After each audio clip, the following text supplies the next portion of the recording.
Let me know if you've heard this one before. Spider-Man No Way Home blows away expectations after the weekend box office numbers are officially in. As a matter of fact, it actually does 80% more than they thought it would do.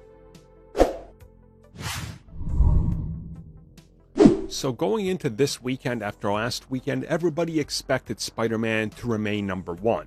They just didn't know what it would do. Once they started plugging in some of the competition and what those were estimated to make, most people were saying this upcoming weekend we would see Spider-Man make around $5 to $7 million.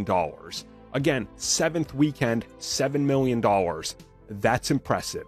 I mean, all things considered, finishing number one with $7 million after 7 weeks, like, what else could you say?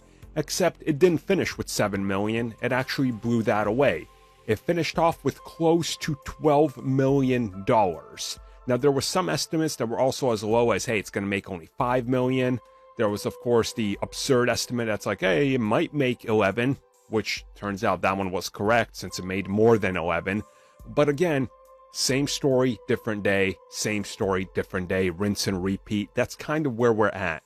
And it's one of those things where I made a video this past weekend talking about the fact that it looks like, according to everybody, especially the people that said, hey, this thing would probably make over 5 to 6 million, by the end of its run, it's taking down Avatar.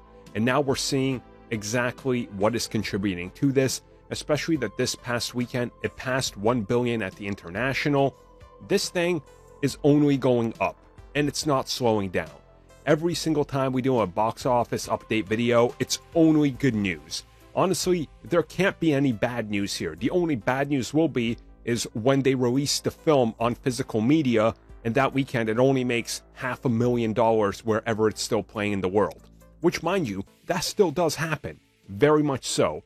And knowing Sony and seeing what they did with Venom, they will probably re-release Spider-Man this year. I could honestly 100% see it, and then gather up another couple $1 million on top of that by the end of the year, which means just smooth sailing and up and at them for Sony. So overall, good news. It's going to be interesting to see the 8th weekend.